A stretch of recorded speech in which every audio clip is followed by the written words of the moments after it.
Pour tout observateur, visiblement, la commune de Matete est en pleine transformation. L'insalubrité se déloge, l'insécurité en fuite, des chantiers ouverts çà et là, les infrastructures utiles et dignes de fierté pour la population s'érigent en vitesse de croisière. La modernité répond à l'appel.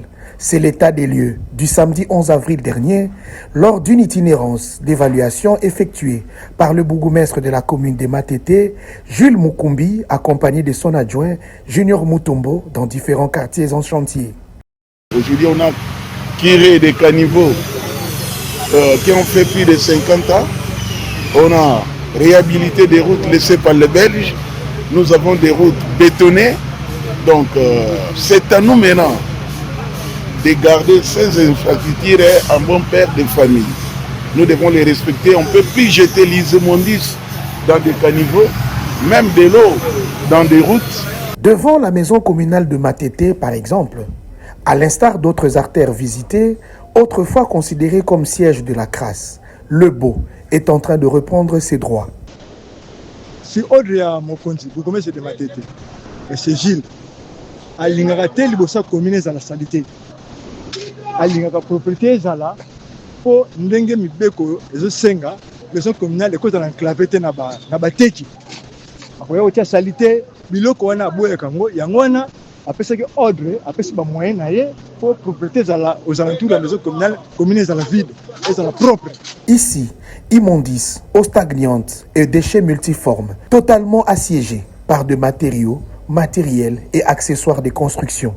Engins lourds, sable, barres de fer, blocs pleins, caillasses ont remplacé vendeurs et vendeuses à la sauvette.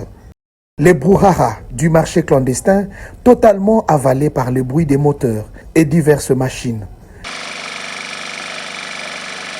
Et Matete pourra offrir enfin un nouveau menu à ses visiteurs.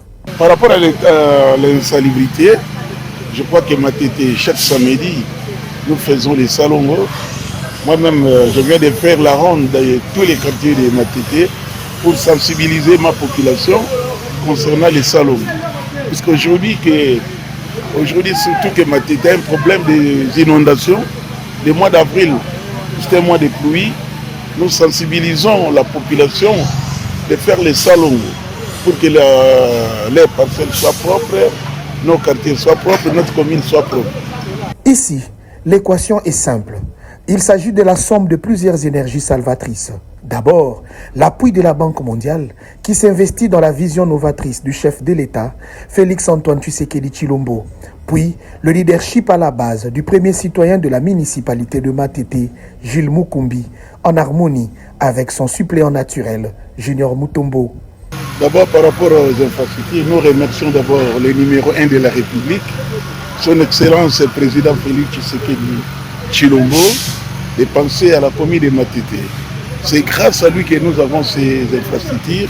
La chaussée se renouvelle en couches de béton, sans oublier les collecteurs d'eau, deux passerelles pour piétons, des égouts et d'autres accessoires. Matete change de palmarès et prend de l'envol. Mais le seul défi restant à relever, c'est la bonne gestion de ces futurs joyaux. Nous demandons à notre population de Matete de respecter ces infrastructures, puisque aujourd'hui Matete c'est la première commune qui a obtenu des infrastructures très, très intéressantes. Comme les ingénieurs ont dit que ces routes vont faire plus de 50 ans. Donc, c'est ce que je demande à ma population de Matete de respecter toutes ces infrastructures. 14 mois, c'est la durée des travaux en cours dans la commune de Matete, mais 2 mois seulement nous séparent de la livraison des œuvres. Et Matete pourra reprendre son orgueil d'attente.